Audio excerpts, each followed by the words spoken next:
Bismillahirrahmanirrahim. Assalamualaikum warahmatullahi wabarakatuh. Bersyukur kita kepada Allah Subhanahu wa taala dan bersolawat kita kepada Rasulullah Shallallahu alaihi wasallam.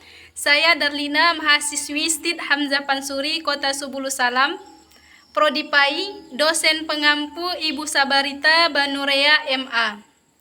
Mata kuliah Sejarah Peradaban Islam dengan judul Islam Periode Transisi dari Abbasiyah ke Mongol. Setelah Bani Umayyah tidak lagi berkuasa, kekuasaan kekhalifahan Islam berganti ke dinasti Abbasiyah yang berdiri pada tahun 750 sampai 1258 Masehi. Dinasti Abbasiyah didirikan oleh paman Nabi Muhammad SAW, yaitu Abbas bin Abdul Muthalib. Selama kekhalifahan Abbasiyah berlangsung, dunia Islam mengalami kemajuan yang sangat signifikan pada beberapa bidang, khususnya di bidang ilmu pengetahuan dan pendidikan. Salah satunya di bidang ilmu pengetahuan diawali dengan kegiatan menerjemahkan naskah-naskah asing, terutama bahasa Yunani, ke dalam bahasa Arab. Kemudian didirikan pusat pengembangan ilmu dan perpustakaan Bait al-Hikmah, serta terbentuknya mazhab-mazhab ilmu pengetahuan dan keagamaan.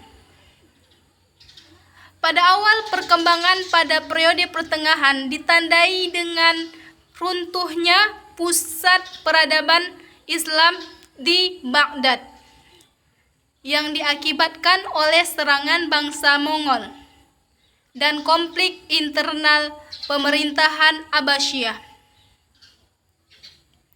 Baghdad pada dinasti Abbasiyah dikenal sebagai pusat bagi keilmuan dunia. Banyak sekali ilmu berharga yang ada di kota Baghdad. Akan tetapi, semua peninggalan itu telah dimusnahkan pasukan Mongol. Keruntuhan dan kehancuran pusat peradaban Islam ini membawa dampak yang sangat besar bagi perkembangan politik umat Islam setelahnya. Banyak orang mengatakan Islam itu mengalami kemunduran setelah kejatuhan Abbasiyah. Ilmu pengetahuan mundur, kekuatan politik melemah, dan banyak umat Islam terjajah. Pokoknya berbalik 180 derajat. Namun siapa bilang kalau Islam di abad ke-14 hingga 17 Masehi itu sangat mundur? Justru ada hal menarik. Penyebaran Islam di abad-abad ini justru signifikan, termasuk di Asia.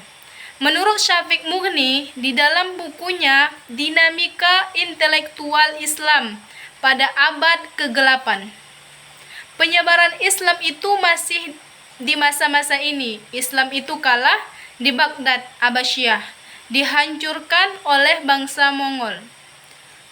Pemimpin politik kalah, ilmuwan dibunuh, karya-karya pun dibakar habis. Akhirnya banyak orang Islam itu menjadi sufi. Nah, orang sufi ini yang menjalankan praktek sufinya ke berbagai daerah. Meskipun gerak mereka sunyi, namun mereka adalah penjelajah. Mereka berpindah dari satu tempat ke tempat yang lain, dan dari negara satu ke negara lainnya, termasuk yang didatangi adalah Indonesia. Makanya benar, Islam itu mulai banyak berkembang, pengikutnya semakin banyak di abad ke-13 sampai abad ke-15. Dan corak Islam tradisional adalah Islam sufistik.